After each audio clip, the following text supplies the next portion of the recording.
Part 7 of Baruch Hu, Baruch Shemo.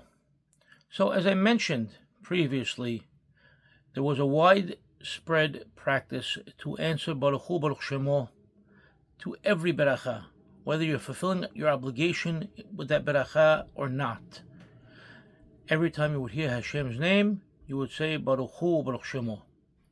Now we're going to begin to slowly go through the arguments against such a custom and see what they're saying and what it's based upon, and if in fact it's a valid argument or not. There are those that argue against the minhag, and they say that we have to be concerned with the concept of safek berachot lehakel. When in doubt regarding a beracha, we are lenient, so we do not utter Hashem's name in vain. And therefore, when in doubt, sit back and don't do it, and you're better off.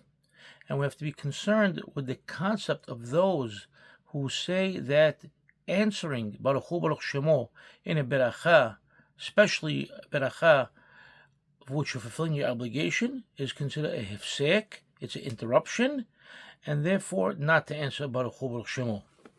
But we have to recall that there is a well-known rule, and this rule is safek berachot lehakel bimkom minhag le'amrinan.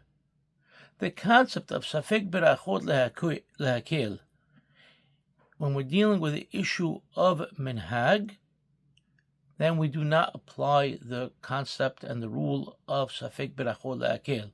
So in other words, if we know there's an established minhag to make a beracha, we do not say safek berachot lehakel, rather we continue with the minhag and we make the beracha.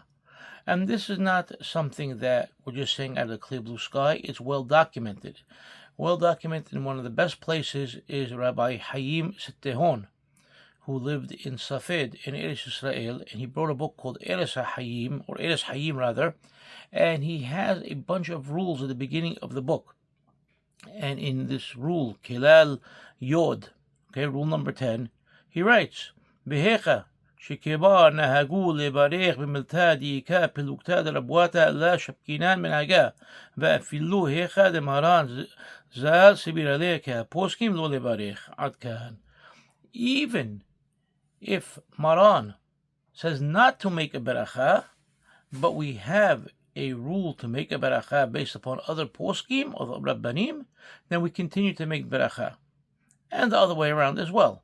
If we have a minhag not to make a beracha, for whatever case, but that's not what we're talking about. We're talking about if Maran says so not to make a beracha, and we have a minhag to make it, other way around as well.